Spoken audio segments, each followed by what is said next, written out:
Pastinya untuk Anda yang ingin bercocok tanam pasti punya pertanyaan yang banyak sekali. Dan salah satu pertanyaannya adalah bagaimana dengan terkait geolocation atau lokasi tempat tinggal Anda. Nah, ada beberapa hal yang perlu diperhatikan. Mungkin ada beberapa tanaman yang tidak bisa ditanam di dataran tinggi atau bahkan sebaliknya di dataran rendah. Nah, itu hal yang menjadi harusnya kita bisa selektif terhadap hal tersebut ya. Nah, pasti pernah bertanya ya tentang yang satu ini, yaitu stroberi. Biasanya Anda melihat stroberi di mana? Pasti di dataran tinggi ya, jarang sekali ditemukan di dataran rendah. Nah, untuk itu hari ini pemirsa, saya Ziva Zahrinus kembali hadir untuk menyapa Anda dalam program Ayo Bertani dengan topik menarik kita yang pada hari ini adalah budidaya stroberi dataran rendah. Penasaran ya seperti apa? Karena kan biasanya kita selalu dengar kalau stroberi itu biasanya tumbuh di daerah-daerah yang memang dingin seperti itu ya. Pastinya penasaran ya. Dan pemirsa di rumah ya, tentunya kalau untuk menjawab pertanyaan tentang apakah bisa di dataran rendah stroberi ini tumbuh, saya sudah menghadirkan narasumber yang pastinya bisa menjawab semua pertanyaan Anda. Dan di sini sudah saya hadirkan adalah Bang Andri Wahyudi selaku pembudidaya. Halo Bang. Apa kabar? Alhamdulillah sehat. Luar biasa. Nah, di sini sudah hadir ya Bang Andri di sini yang akan menjawab pertanyaan kita bersama ya terkait dengan keluhan yang mungkin ada di pikiran Anda semua. Nah, pemirsa di rumah pastinya pengen tahu ya seperti apa sih kira-kira pembudidayaan stroberi ini. Nah, berikut akan kita saksikan visualnya.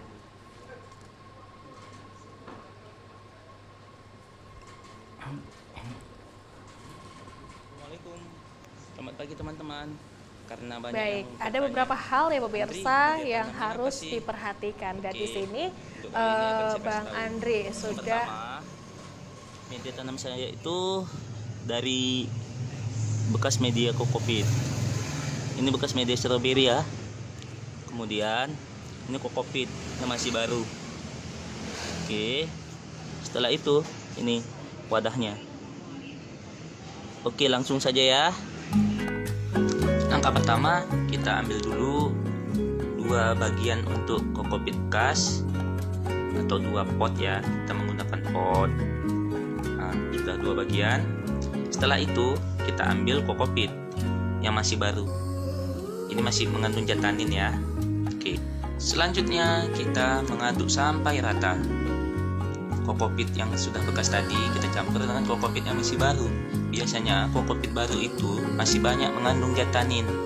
Tapi karena kita campur dengan kokopit bekas, jadi hasilnya pun cukup bagus.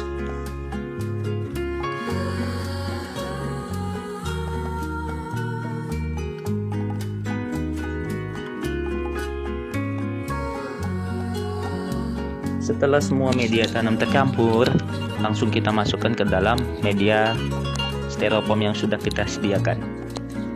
Nanti semua tanaman stroberi kita akan kita taruh di dalam styrofoam ini. Setelah itu kita mau buat rak seperti di Jepang itu, biar kelihatan cantik dan indah. Sama seperti aku melihat kamu pertama kali, cantik dan indah. Nah, beginilah hasil akhirnya teman-teman. Ini nanti bakal ditanam stroberi. Oke, kita langsung masukkan saja semua bibit stroberinya ya teman-teman. Kita masukkan seperti ini. Ingat, ekor belakangnya ini harus di dalam daerah dalam ya. Oke. Masukkan semua 6 ini kita masukkan.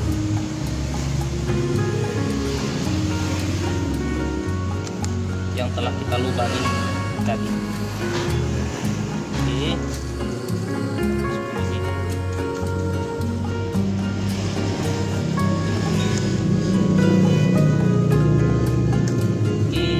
Semuanya sudah masuk ke 6-6-nya. Ya, nanti seperti ini ya teman-teman. Untuk 2 bulan nanti akan berbuah seperti ini. Dan buahnya itu menggantung-gantung seperti ini. Cantik bukan? Tinggal petik, tinggal makan.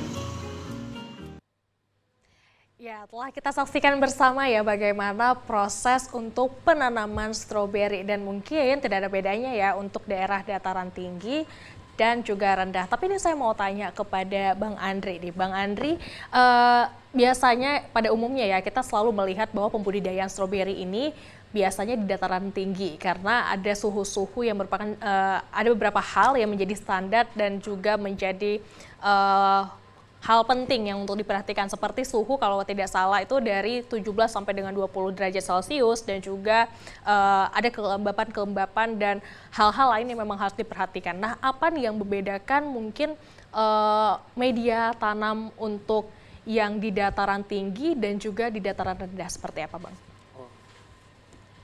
Kalau untuk media tanam, usahakan kalau yang di dataran rendah itu lembab ya Kak, lembab ya.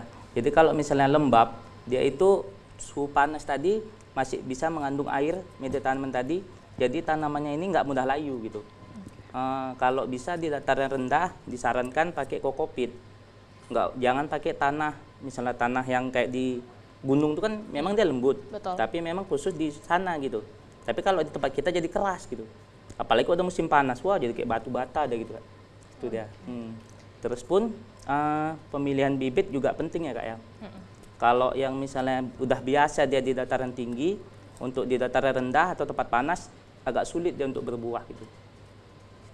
Baik, dan itu menjawab ya bahwasannya terkait dengan pertanyaan apakah bisa tumbuh atau tidak sudah terjawab ya bahwa stroberi ini bisa tumbuh di dataran rendah juga nih pemirsa. Nah, baik. Nah, untuk terkait suhunya gimana Bang? Apakah mungkin ada kesamaan atau mungkin seperti apa? Apalagi kan kalau di Sumatera Utara sendiri ya itu iklimnya tropis, pastinya panas ya Bang ya? Iya Kak. Nah, seperti apa nih Bang kira-kira? Oh, kalau suhunya itu sebetulnya memang stroberi ini butuh suhu di bawah 20 derajat Celcius Kak. Kalau misalnya dia di atas 20 derajat Celcius, dia cuma menghasilkan sulur-sulur seperti ini dia. Tuh. Tapi kalau dia di bawah 20 derajat Celcius, tapi itu suhu malam ya Kak. Kalau suhu siang, dia itu nggak masalah. Mau dia panas, mau apa nggak masalah. Yang penting suhu malamnya itu harus di bawah 20 derajat Celcius. Oke, nah untuk sinar matahari, apakah ada standarnya Bang? Apakah mungkin cukup atau bahkan mungkin bisa ditanam di dalam rumah seperti itu? Usahakan untuk sinar matahari itu minimal 4-8 jam Kak. Tapi kalau 4 jam pun dia, itu hasilnya kurang maksimal. Usahakan 6 jam lah, 6 jam. Jadi kalau udah 6 jam itu nanti bisa memacu kesehatan tanaman ini tadi. Udah gitu dan nanti bisa mau memunculkan bunga-bunga kayak gini gitu. Ini calon bunganya Kak. Tuh. Dia kalau suhunya kena pas, bunga-bunga ini pun nanti akan muncul gitu. Baik, demikian ya. Nah, adakah memang standar buah-buahan untuk stroberi ini ada jenis-jenis terkhusus nggak sih untuk ditanam? Mungkin ya bisa di tropis, bisa di daerah dingin atau sebagainya. Ada nggak sih jenis-jenis khusus nih Bang? Oh ada Kak, pastinya. Kalau kita biasa nanam jenis-jenis yang dari Amerika gitu kan, Eropa, itu agak sulit untuk dibuahkan di tempat panas tempat kita ini. Seperti dataran rendah atau 300 ke bawah gitu Kak, 300 mdpl ke bawah tuh agak sulit tuh berbuah, tapi dia mungkin setahun sekali, 2 kali gitu. Tapi kalau jenis-jenis dari Jepang yang walaupun dia butuh suhu dingin juga, tapi dia gampang berbuah gitu di tempat kita. Apalagi dataran rendah kayak gini yang panas, habis berbuah mau lagi dia berbuah gitu. Seperti itu ya. ya. Seperti itu. Tapi kalau kita menilik dengan suhu yang ada di Jepang misalnya, itu kan bukan daerah tropis ya. Bahkan tadi Bang menyebutkan bahwa Amerika juga ada lintasan garis khatulistiwa yang artinya ada kemungkinan untuk tropis ya untuk daerahnya. Nah itu kenapa bisa demikian seperti itu? Kenapa bisa yang Jepang yang justru tumbuh di Indonesia yang bisa ditumbuhkan ditanam di dataran rendah seperti itu? Oh, itulah kalau di Amerika Kak, walaupun dia di pinggiran pantai contohnya kan, nampaknya panas, tapi suhu malamnya itu dingin. Sedangkan di Indonesia siangnya panas, malamnya pun panas gitu, sampai sekitar 30 atau 32 derajat Celcius kadang kalau malam ya. Kalau di sana mungkin di bawah 25 derajat Celcius gitu. Situ udah membedakannya. Terus kalau yang di Jepang, dia kan memang dingin. Mereka ini udah meneliti tuh Kak sampai puluhan tahun. Puluhan tahun diteliti gitu bagaimana cara berbuah stroberi itu bukan hanya di tempat dataran tinggi aja, tapi dataran rendah juga. Walaupun dataran rendah di Jepang itu ya suhunya tetap dingin kalau malam gitu. Karena ini kan termasuk subtropis gitu. Beda sama kita yang negara tropis. Oke, nah ngomongin soal Jepang lagi nih Bang, kalau saya pernah melihat ya ada satu buah stroberi yang berwarna keping-pingan ya seperti itu. Nah, sedangkan tadi saya lihat di video ya bahwa ada stroberi yang berdampingan dengan satu tanaman yang sama, tapi lebih pucat. Itu sebenarnya apa nih Bang? Apakah memang belum matang atau mungkin jenisnya berbeda seperti itu? Oh, itu memang belum mateng nggak? Oke. Soalnya kalau yang memang betul pink itu jenisnya pun pasti berbeda. Kalau ini kan jenis Nyoho dari Jepang. Yeah. Memang dia ada identik mirip dengan jenis-jenis pink yang ada di Korea ataupun Jepang. Karena sebelum mateng, dia bijinya itu merah. Oke. Sedangkan stroberi yang dari sana juga pink itu bijinya ya udah identik merah gitu. Tapi kalau kita biarkan aja nanti lama-lama jadi merah dia. 1 hari aja kita biarkan ya udah merah langsung gitu dia. Baik, seperti itu ya. Jadi kalau misalnya untuk yang di Jepang tadi yang warna pink itu saya kurang tahu sih nama jenis namanya apa, tapi itu bisa ditanam juga nggak sih di daerah panas atau harus dataran tinggi juga gitu? Di tempat panas mungkin bisa Kak, cuma nanti dia warnanya itu nggak pink lagi kurasa. Karena itu butuh suhu dingin. Jadi yang bisa ditanam ya daerah tinggi gitu. Misal kayak di kita nih di Brastagi lah gitu ya kan. Atau di Pulau Jawa ya di gunung-gunung yang tinggi gitulah. Kemungkinan besar bisa. Kalau tempat panas nih terlalu panas dia jadi pigmen warna merahnya ini cepat muncul gitu. Oke. Situ. Baik. Nah, soal rasa apakah ada perbedaan nih Bang untuk daerah dataran tinggi dan rendah buahnya? Kalau soal rasa di tempat panas tempat kita ini lebih cenderung ke arah lebih manis ya Kak ya daripada di dataran tinggi begitu. Karena kalau kita makan pun buah yang dataran tinggi itu memang ada yang asam ataupun manis. Tapi memang agak berbeda dengan yang di dataran rendah gitu. Rasa manisnya itu lebih terasa gitu. Karena tempat kita sinar mataharinya itu full. Tuh, yang dibutuhkan stroberi kan sinar matahari, tapi suhunya harus dingin gitu. Makanya dia jadi berkembang dan tumbuh sampai berbuah gitu. Wah, jadi kita teredukasi sendiri ya dan memang ada hal yang memang yang saya benar-benar bertanya-tanya nih Bang, kok bisa ya di dataran rendah seperti itu bisa muncul nih stroberi gitu ya. Nah, untuk terkait dengan pembuahannya seperti apakah mungkin lebih lebatkah atau justru sebenarnya lebih banyak di dataran tinggi untuk terkait pembuahannya Bang? Kalau untuk pembuahan udah jelas Kak, kita kalah dari dataran tinggi. Sana kan itu memang tempat khususnya stroberi gitu kan. Memang hidupnya tumbuh tuh ya di dataran tinggi gitu. Tetapi kita kan cuma hanya pengen untuk dibuahkan di dataran rendah. Bisa sih, cuma kalah jauh lah Kak. Untuk segi produksi buah, dari segi besar buah pasti kalah. Cuma menang rasa. Itu aja.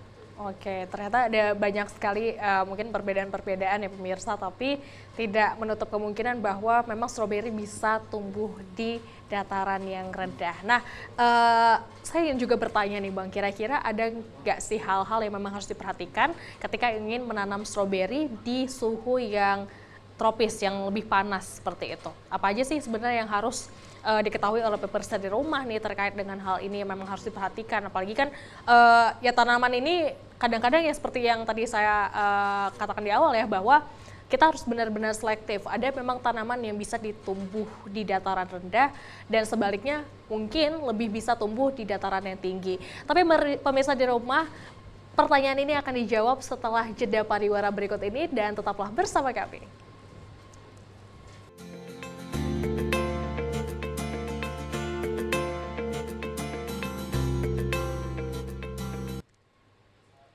Ya, kembali lagi bersama dengan saya Ziva Zahrianis menyapa Anda dalam program Ayo Bertani, pemirsa yang akan membahas dengan topik menarik kita pada hari ini, salah satu buah yang pertama kali ditemukan di Chili, yaitu stroberi. Nah, tadi sempat terputus nih pembahasan kita terkait apa aja sih hal-hal yang perlu diperhatikan dalam menanam stroberi di daerah yang tropis atau panas seperti itu. Nah, kira-kira Bang Andri seperti apa deh? Yang perlu diperhatikan itu pertama kali Kak, media tanamnya ya, pasti itu. Usahakan tuh media tanamnya tetap lembab. Oke. Jangan sampai kering. Kalau kering nanti tanaman itu akan layu. Kedua, itu jenisnya. Jangan sampai kita nanam strawberry capek-capek nggak berbuah karena salah jenis gitu. Oke. Kalau udah kita temukan jenis yang bagus, insya Allah dia pasti berbuah di tempat panas tempat kita gitu. Jadi nggak capek-capek nanam, nggak berbuah, ya udah gitu deh jadinya. Seperti itu. Baik. Terus usahakan juga kalau di dataran rendah itu, kalau memang ada dana lebih pakai atap lindung gitu ya, atau bukan paranet nggak bisa, plastik UV.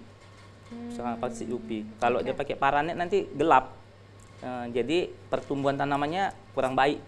Tetap harus ada cahaya matahari yang masuk juga Iya, ya. Cuma betul, Kak. mungkin harus ada pembatasnya supaya tidak langsung menembus ke dalam tanaman tersebut. Betul. Oke. Nah tadi Bang sempat tadi terkait dengan kelembapan. Nah ini berapa banyak sih presentasi air yang memang harus disiram atau apakah mungkin ini harus setiap hari kah disiram atau berapa hari sekali kah seperti itu? Kalau misalnya ini hari kan, dia sebetulnya tiap hari disiram. Ya. Tapi kalau misalnya cuaca panas, itu 1 hari 1 kali. Sekitar 200 atau 300 mililiter gitu Kak, per satu tanaman ini. Udah gitu, kalau misalnya dia hujan, udah nggak usah disiram gitu. Tuh. Tapi besoknya kita siram gitu. Walaupun dia hujan. Berarti kalau hujan 2 hari 1 kali. Oke. Tuh, 2 hari 1 kali. Jadi tetap dengan suhu yang lembab tapi tidak terlalu banyak juga ya Bang? Iya, betul, Kak. Oke, baik. Nah terkait dengan jenis nih, selain jenis, apakah yang membuat sebenarnya stroberi ini baik ya dataran rendah maupun tinggi ya? Apa sih sebenarnya hal-hal yang memang menjadi kendala ketika ini tidak berbuah? Apa sih sebenarnya penyebabnya Bang? Satu itu pertama faktor cahaya, ya kan Kak. Yang kedua hama pun pengaruh. Oke. Terus tingkat keasaman media tanam. Kalau sering hujan memang bagus kan, subur tanaman, tapi media tadi menjadi asam. Oke. Media asam kan. Terus kalau bisa itulah tadi, kalau ada dana lebih kita pakai atap lindung atau plastik UV untuk menghindari biar nanti ini daunnya tidak terserang jamur gitu kan. Udah gitu medianya pun nggak asam karena kena air hujan terus menerus. Itulah dia tadi salah satu faktor penyebabnya Kak. Oke, baik. Nah, jadi memang banyak sekali yang harus diperhatikan ya, apalagi ini ada terkait dengan perbedaan iklim yang memang tidak seluruhnya bisa ditanam di daerah yang memang menjadi iklim tersebut. Nah, itu yang harus kita selektif terkait dengan tanaman ini. Nah, ada lagi yang ingin saya tanyakan Bang terkait dengan panennya. Nah, kira-kira berapa kali dalam musimnya sih untuk panen ini? Kalau untuk jenis ini nggak tentu ya Kak ya. Misalnya ini panen, yang di sini panen, Ya. yang sebelahnya belum. Oke. Yang sebelahnya lagi kadang masih baru berbunga. Nggak bisa dipastikan karena satu di tempat panas ini bukan sesuai iklim Oke. tempat dia tumbuh situ. Udah gitu jenis pun juga pengaruh tadi kan. Iya. Ada memang perawatannya itu sebetulnya yang banyak salah di tanaman stroberi ini. Dia tuh mau panen terus. Sedangkan stroberi ini kan kita harus memenuhi apa-apa kemauan dia gitu. Oke. Banyak maunya ya ternyata Banyak stroberi ya. maunya. Kadang orang mau buahnya lebat banyak, Oke. tapi sulur kayak gini itu dipelihara. Ini nggak Oke. boleh sebetulnya. Baik.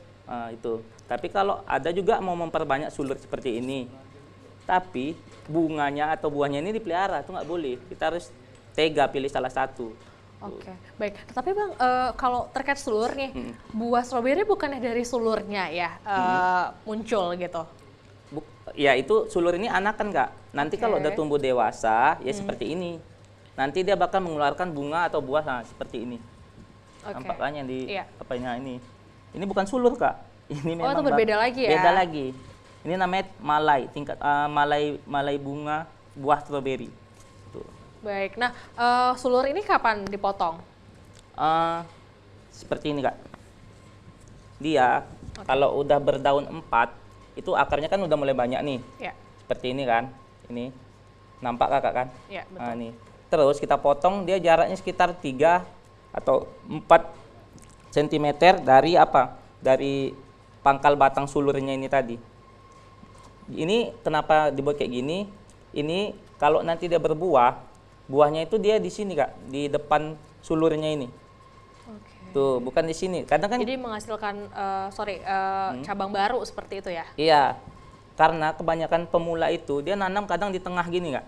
Oke. Ini nggak boleh. Nanti buahnya itu ke sini busuk. Makanya saya buat di pinggir biar buahnya itu keluar menggantung. Oke, berarti ada jarak-jarak yang memang harus diperhatikan ya untuk Iya, penanaman betul. ini ya Bang ya? Mm. Oke, berarti yang kalau misalnya di dataran tinggi kan biasanya di tanah tuh kan dia berjejer gitu ya. Nah kalau yang di panas seperti apa?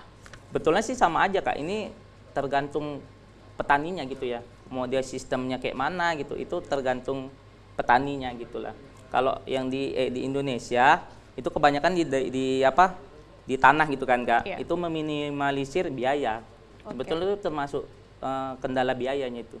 Kalau di Jepang beda lagi, dia pakai sistem rak, berdiri, kita manen berdiri, kerjanya berdiri. Mereka udah memikirkan bagaimana cara kerjanya itu mudah gitu. Oke. Cara kerja mudah, panen mudah, bisa segala usia. Kalau misalnya dia berdiri segini, anak-anak kecil bisa metik. Betul. Maaf cakapnya yang pakai kursi roda atau cacat juga jalan bisa metik. Betul. Orang tua bisa metik Betul. gitu. Kalau di kita jongkok kan kadang ada orang yang gendut kali itu kan. Payah Iya, juga jadi itu. lebih relate-nya ke hal-hal kayak gitu ya Bang ya, terkait umur dan juga dengan kapasitas badan mungkin Betul, ya betul, seperti betul, itu ya. betul. Tapi kalau untuk jarak-jarak sendiri mungkin seperti ini ya. Jadi dia agak mendekati ke daerah luarnya Iya, gitu ya. ke pinggir. Jadi buahnya biar nggak busuk tadi Kak. Udah Oke. dibikin gitu. Baik. Nah kalau misalnya dia terlalu rapat, apakah mungkin ada pengaruhnya Bang? Pasti Kak, karena kan daun ini kan butuh sinar fotosintesis kan. Iya. Kalau terlalu rapat atau rimbun ya dibuangi gitu. Kalau misalnya dia terlalu jarang juga memang besar, cuma kan kalau lahannya terbatas sayang begitu situ. Untuk jarak idealnya ya sekitar 7 sampai 10 cm udah bisa. Oke, 7 sampai 10. baik. Jadi ada banyak hal yang memang diperhatikan banget ya Bang. Iya, Kak. Nah, terkait dengan pupuk nih, apakah ada pupuk khusus seperti mungkin NPK dan lain-lain gitu, atau mungkin ya sama aja gitu, yang mau daerah tinggi sama rendah tuh ya tetap itu juga yang dipakai gitu Bang, gimana? Kebetulan kalau pupuk sih bebas ya. Tapi kalau untuk dataran rendah, saya saranin bisa organik, bisa juga pakai pupuk hidroponik seperti ini. Ini pupuk hidroponik untuk sayuran juga bisa. Cuma ini khusus untuk stroberi. Pupuk khusus stroberi. Kalau misalnya pakai NPK, Iya. satu jenis doang, itu ada unsur-unsur yang terkandung, unsur-unsur yang dibutuhkan stroberi ini nggak terpenuhi gitu Kak. Seperti? Contohnya kayak misalnya boron, Oke.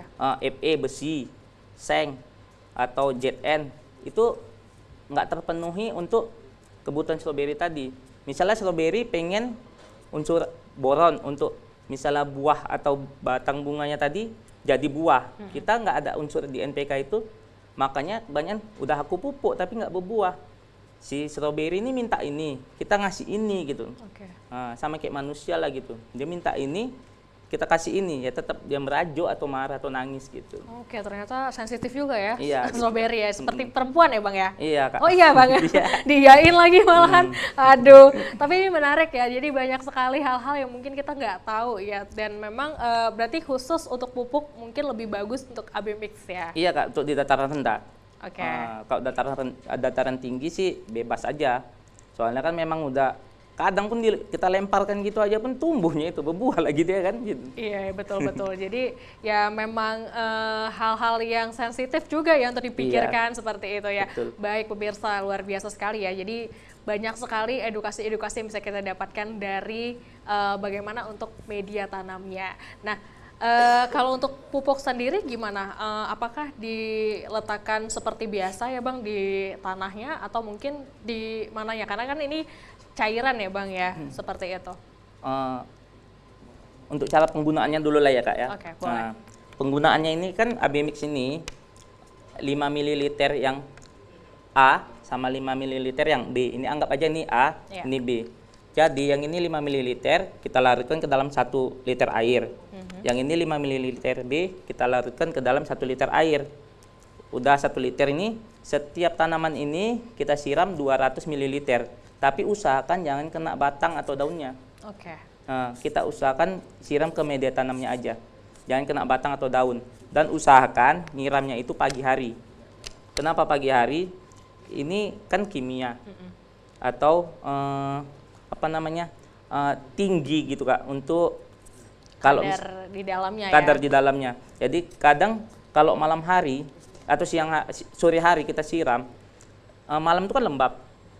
Jadi pupuk ini lembab kena batangnya tadi bisa busuk udah gitu. Oke. Makanya diusahakan pagi hari. Gitu deh Kak. Baik. Nah, untuk satu yang tadi 5 mili itu untuk satu media tanamannya atau keseluruhan, Bang? Untuk bisa banyak seluruh gitu tadi Kak. Misalnya 200 per tanaman 200 nih kan. Iya. 200 sebetulnya nggak sampai sih Kak. 100 ml juga udah bisa. Jadi untuk 1 liter 100 ml berarti untuk 10 tanaman. Untuk 5 ml yang A, 5 ml yang B. Baik. Nah, terkait dengan pertumbuhan stroberi ini biasa kita berapa lama sih untuk nunggunya masa panennya? Itu dia yang paling penting ya kan. Iya. Kalau misalnya dari umur sulur ini Oke. sampai ke sini itu sekitar 1 bulan Kak. Oke. Dari sulur ini sampai sini 1 bulan.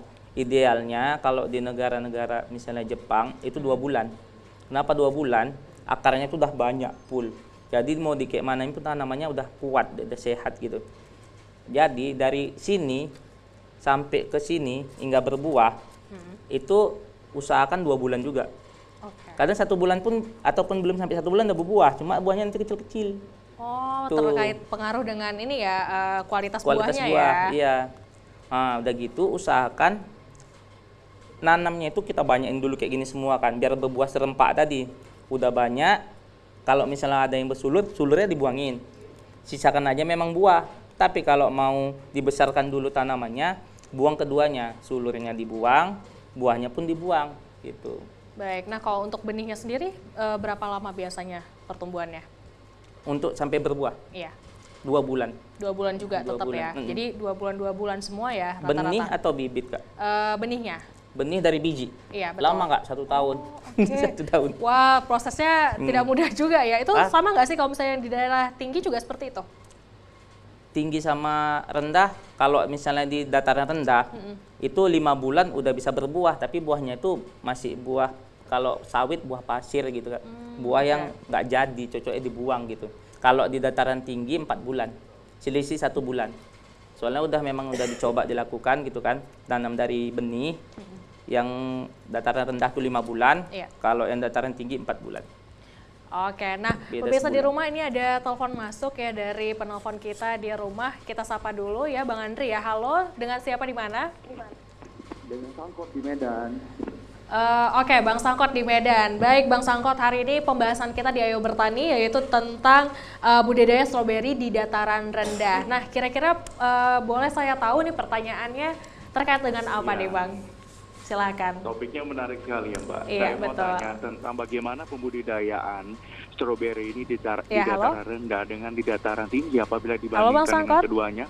Iya, halo? Halo. Iya, halo? Oke, sepertinya Halo. ini ya. Halo, Bang. Iya, saya mau tanya Mbak, Iya, silakan. bagaimana perbandingan dengan budidaya di dataran tinggi dan dataran rendah? Hasilnya lebih efektif yang mana dari keduanya?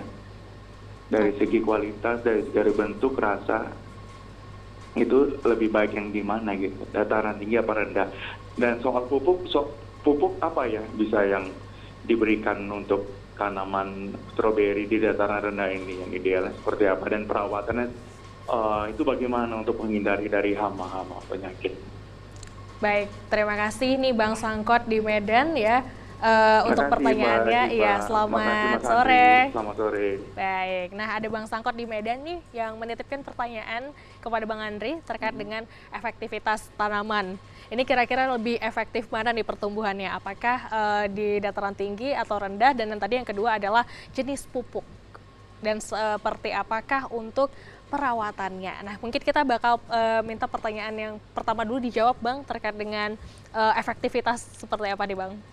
Kalau untuk efektivitas sudah jelas ya lebih baik di dataran tinggi ya Pak ya. Oke. Kalau dataran rendah nih kan kita hanya untuk membuahkan, bisa membuahkannya saja, itu sudah syukur ya kan. Karena memang nggak sesuai dengan iklim kita gitu. Kalau misalnya dataran tinggi ya memang dia hidup di dataran tinggi gitu. Bahkan tanpa perawatan pun dia bisa berbuah, cuma hasilnya pasti nggak maksimal gitu. Kalau dataran rendah dia memang betul-betul perawatan ekstra. Kena hujan saja pun sebetulnya tidak boleh karena nanti berjamur. Tuh. Kalau dataran tinggi masih bisa gitu. Dan gitu sinar matahari juga di tempat kita memang panasnya ini betul-betul full gitu kan Kak. Betul. Kalau di dataran tinggi dia full tapi suhunya dingin gitu. Makanya di tempat kita kadang kalau udah panas terik ini daunnya bisa gosong terbakar gitu. Jadi memang hasil produktivitas dataran tinggi lebih baik daripada dataran rendah. Oke, nah terjawab ya untuk Bang Sangko tadi terkait dengan pertanyaan pertama untuk keefektifan pertumbuhan tanaman ini terkait dengan dataran tinggi atau bahkan di rendah seperti itu ya, terjawab bahwa ternyata lebih efektif di dataran tinggi seperti itu. Nah tadi yang kedua Bang adalah tentang jenis pupuk. Tadi mungkin sudah dijelaskan juga sama Bang Andri ya pupuk apa yang mungkin lebih. Oke, mungkin sebelum dijawab pertanyaan kedua ini ada penelpon masuk. Ya, boleh saya sapa. Halo, siapa di mana? Halo Mbak, saya Intan di Medan. Oke, Mbak Intan di Medan. Baik, Mbak Intan terkait dengan topik kita hari ini yaitu budidaya stroberi di dataran rendah. Seperti apa nih pertanyaan yang akan disampaikan Mbak Intan? Silahkan. Oh, ini mau tanya ke abangnya. Kan sekarang tuh lagi ini kan Bang, gelombang panas gitu. Di Medan pun panas sekali rasanya. Kira-kira itu berpengaruh nggak ya sama tanaman stroberinya ini? Terus ini hasil panen stroberinya abang itu kira-kira sudah dipasarkan di Medan nggak? Kita bisa beli di mana gitu untuk hasil panen dari abang nih? Itu aja Mbak. Oke, baik Mbak Intan, terima kasih kembali atas pertanyaannya. Dan tadi pertanyaan yang pertama dari Mbak Intan, Bang Andri adalah terkait dengan gelombang panasnya. Benar sekali, apalagi kemarin pas bulan puasa ya, sampai BMKG juga menyarankan kita untuk pakai sinar UV 50, SPF 50++++, karena saking indeks UV-nya itu sangat-sangat tinggi. Nah ini seperti apa nih? Apakah mempengaruhi dengan pertumbuhannya? Dan yang kedua, di manakah bisa mendapatkan hasil panen? Ini tadi kita juga belum bahas nih ya, kira-kira dipasarkan di mana sih untuk produk-produk yang ditanam oleh Bang Andre. Baik, nah tapi tadi masih ada pertanyaan juga nih dari Bang Sangko tadi yang belum terjawab nih Bang, terkait dengan jenis pupuk seperti apa deh? Iya. Kita bahas tentang pupuk tadi dulu ya kan Kak. Kalau pupuknya itu sebenarnya pupuk AB Mix ini pupuk orang pemalas gitu Kak. Oke, pemalas ya, mageran ya Bang ya? Mageran iya. Kalau NPK ini kadang kan dia menabur lagi gitu kan. Misalnya harus rata 5 butir per ini. Kita menghitung-hitung lagi. Capek gitu kan. Udah gitu dia kurang lengkap. Kalau ini udah lengkap semua, tinggal encerkan ke air, udah siram aja. Jadi ini penggunaannya bisa tiap hari. Jadi memang lengkap dia untuk tanam stroberi. Penggunaannya nggak boleh terlalu banyak karena nanti mengakibatkan gosong pada tanamannya. Kalau NPK memang dia jaraknya misalnya seminggu atau 3 hari sekali gitu kan. Tapi kan ribet, hitung lagi. Kalau nanti misalnya berlebih atau apa, takutnya jadi gosong juga gitu NPK tadi. Makanya sarani untuk pakai nutrisi AB Mix. Ataupun kalau misalnya ada pupuk organik, ya boleh gitu. Cuma itu pun masih kurang lengkap dibandingkan AB Mix ini. Oke, baik. Nah, saya juga pengen tanya nih, kira-kira berapa hari sih untuk pupuknya diberikan ke tanaman? Tapi Bang, kita akan tahan sejenak ya. Setelah ini, jeda pariwara berikut ini kami akan segera kembali di Ayo Bertani. Jangan kemana-mana.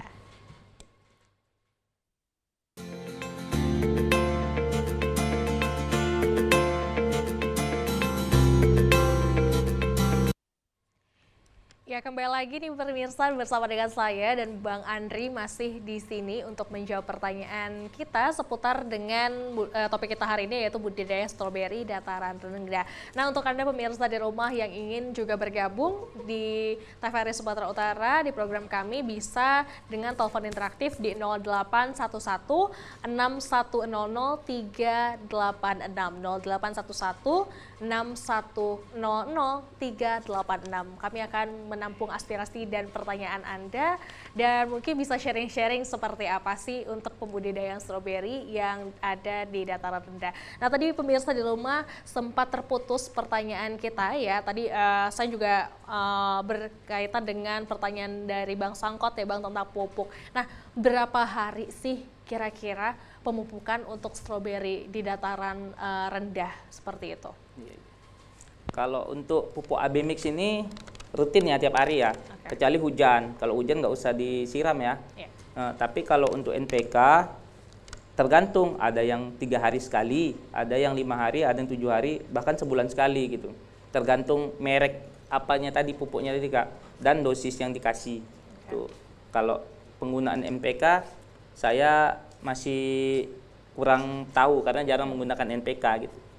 Oke, dan tadi seperti yang disebutkan Bang Andri juga ya, bahwa NPK tuh lebih agak ribet ya. Iya. Jadi untuk kaum-kaum yang agak mageran kayaknya tidak disarankan seperti itu. Iya, betul. Baik, dan tadi juga terkait dengan pertanyaan perawatan untuk tanaman ini, apalagi khususnya tentang hama nih Bang. Ini mengganggu sekali untuk pertumbuhan tanaman, pasti ya semua tanaman ini sangat terganggu dengan hama. Nah, seperti apa nih kira-kira perawatan untuk stroberi khususnya yang ada di dataran rendah seperti ini? Oh, kalau perawatan untuk stroberi ini, hama yang paling bandel itu Kak, apit. Dia nanti ini media tanam ini menggumpul di sini semua. Itu nanti ada kutunya Kak, di dalamnya itu kutu, terus ada semut bangun sarang di sini.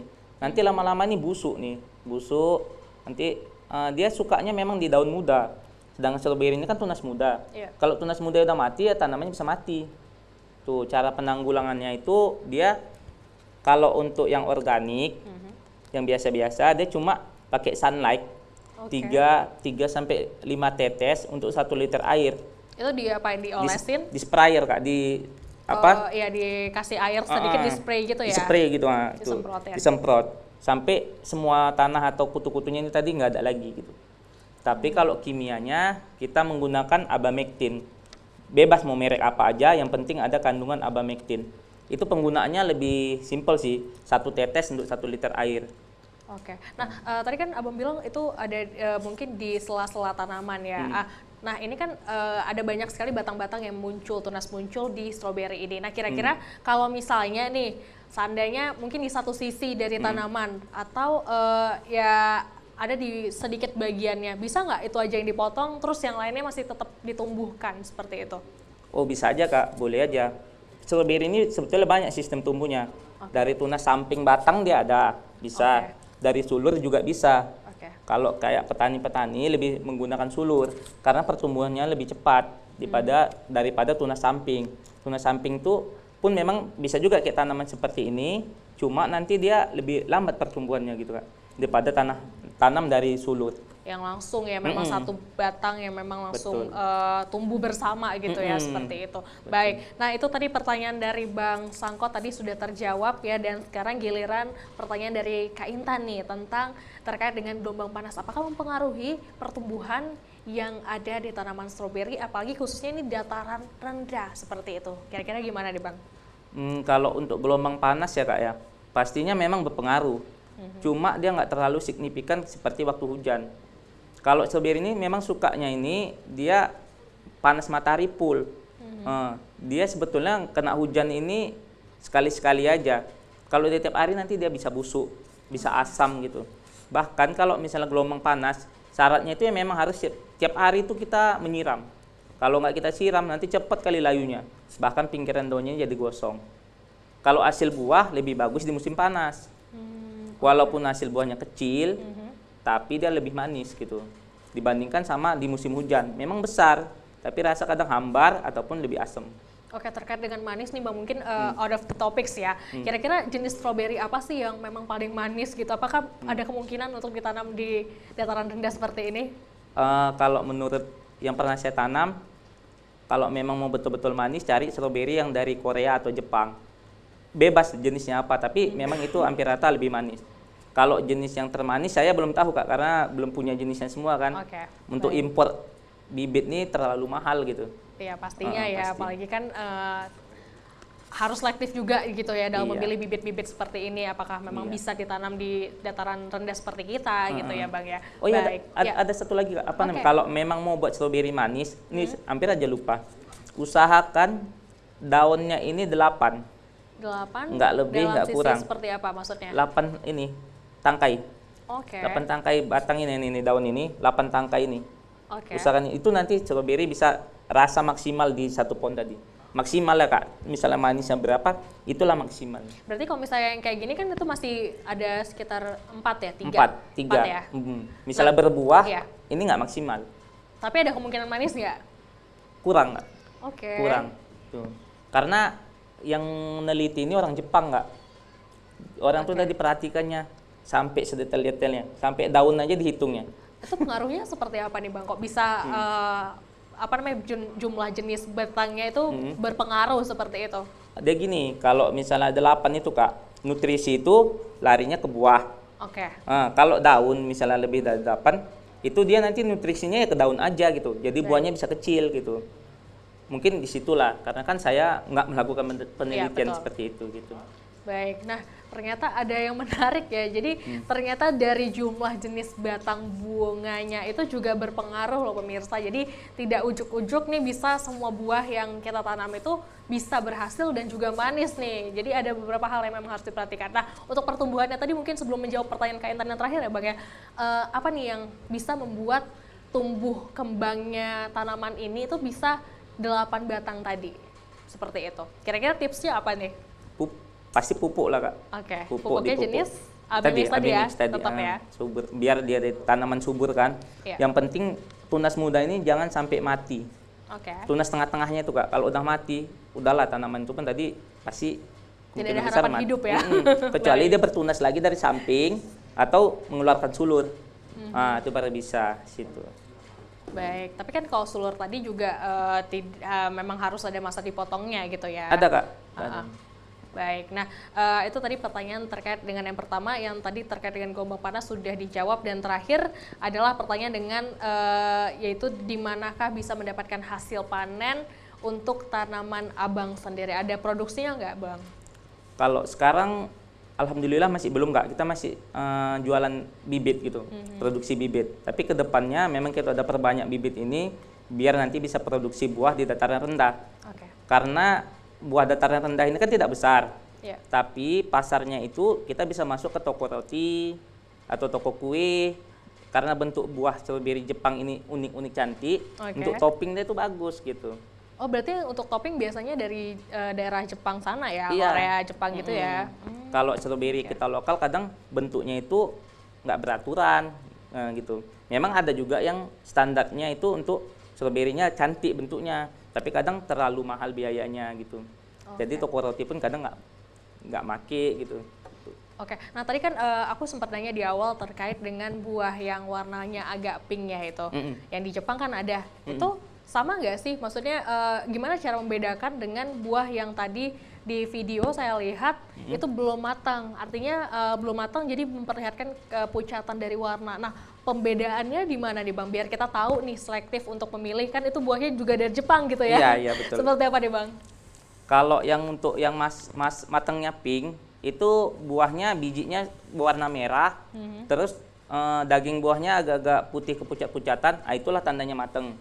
Kalau di stroberi yang warna merah, kalau dia dagingnya udah nampak merah, dia nanti pasti bakal merah semua gitu. Memang bijinya juga merah, tapi itu nanti bakal merah full gitu, nggak beda sama seperti stroberi warna pink gitu. Baik, nah untuk jenis ukuran yang tadi untuk yang dataran rendah seperti ini gitu ya Bang, biasanya sebesar apa sih Bang itu baru kelihatan benar-benar matang? Jadi kita bisa tahu nih, kira-kira ini walaupun udah merah kan belum tentu udah matang gitu kan, tetap harus lebih besar lagi mungkin ukurannya seperti itu. Seperti apa nih Bang? Kalau ukuran sih Kak nggak ada ketentuan ya. Misalnya dia yang kayak gini. Yang pertama itu Nah ini kan udah merah ya, udah kelihatan merah gitu ya. dia strawberry ini satu mala itu kan banyak buah. Iya. Buah keluar pertama atau primer yang cabang primer itu dia biasanya lebih besar. Yang sekunder atau berikutnya itu dia nanti mengecil. Nggak ada ketentuan untuk ukuran Jenis buah. ukuran. Tapi paling enaknya memang strawberry ini kalau mau matang merah. Dari warna Kak, bukan dari ukuran. Oke, dari berarti warna. tetap dari warna ya. Berarti Iya. kayak gini udah matang ya Bang ya? Bisa. Bisa ya, sudah mulai bisa ya, Udah karena mulai bisa. udah Kalau mulai mau coba nanti kemerahan. boleh. Oke, ini pastinya penasaran ya, karena pasti pengen tahu ya perbedaannya seperti apa gitu. Apakah di dataran rendah lebih manis atau mungkin sebaliknya seperti itu ya. Pasti kita kan juga pengen tahu, apalagi ini cukup awam ya untuk kita-kita yang masih tidak familiar dengan bercocok tanam seperti itu ya. Nah, Iya, betul. apalagi dengan informasi juga ya Bang bahwa ternyata kan kita baru tahu bahwa si buah stroberi ini juga bisa ditanam di dataran rendah gitu, terkait dengan prosedur-prosedur yang tadi juga saya sudah jelaskan di awal ya, bahwa ada prosedur-prosedur persyaratan terkait dengan suhu, kelembapan, sinar matahari dan lain-lain sebagainya. Wah, menarik sekali ya. Jadi kita banyak sekali teredukasi dari Bang Andri terkait dengan pembibitan buah stroberi. Dan tentunya saya juga ingin bertanya nih untuk terakhir ya, untuk menutup perjumpaan kita pada sore hari ini dengan closing segmen dari Abang terkait dengan topik kita yaitu budidaya stroberi dataran rendah. Kira-kira boleh kasih tips and trick supaya berhasil untuk bercocok tanam nih Bang, karena kan pastinya ada kegagalan ya, dan nanti pasti orang-orang bertanya-tanya nih kira-kira ini kenapa bisa gagal gitu ya. Mungkin kasih dong tips and tricknya kepada pemirsa di rumah supaya lebih semangat untuk bercocok tanam, apalagi nih stroberi yang masih baru sekali ya di dataran rendah. Silakan Bang. Untuk tips dari saya, pertama itu pilih bibitnya. Usahakan bibitnya memang yang adaptif di dataran rendah ya. Ya. Udah gitu, kebanyakan kesalahan penanam stroberi ini katanya dia tempat dingin. Malah kadang ditaruhnya di dalam kamar mandi. Oke. Atau misalnya toilet atau apa, nggak kena sinar matahari. Sedangkan stroberi ini memang butuh sinar matahari full. Ya. Tuh, tapi dia nggak suka hujan, itu ajanya. Baik, terima kasih nih Bang Andri sudah mau membagikan edukasinya terkait dengan penanaman, dan juga tadi terakhir ditutup dengan tips and trick untuk bercocok tanam budidaya stroberi dataran rendah sesuai dengan topik kita pada hari ini. Dan pemirsa di rumah, tidak terasa ya sudah 1 jam kita menemani pemirsa dengan program yang sangat keren yaitu Ayo Bertani, dan tetap saksikan kami di TVRI Sumatera Utara pada hari Rabu di di dalam program Ayo Bertani ya, pastinya di pukul 17.00 waktu Indonesia Barat. Dan saya Ziva Zahrinis mengucapkan terima kasih atas perhatian Anda, dan terima kasih juga Bang Andri sudah berbagi dengan kami. Kita akan tutup perjumpaan kita pada siang hari ini dengan, maksud kami dengan sore hari ini ya, dengan tetap menyemangati pemirsa di rumah yang ingin bercocok tanam stroberi, dan siapa tahu ini tips and trick yang bisa dibagikan tadi bisa bermanfaat untuk Anda. Dan sampai jumpa, selamat sore semuanya.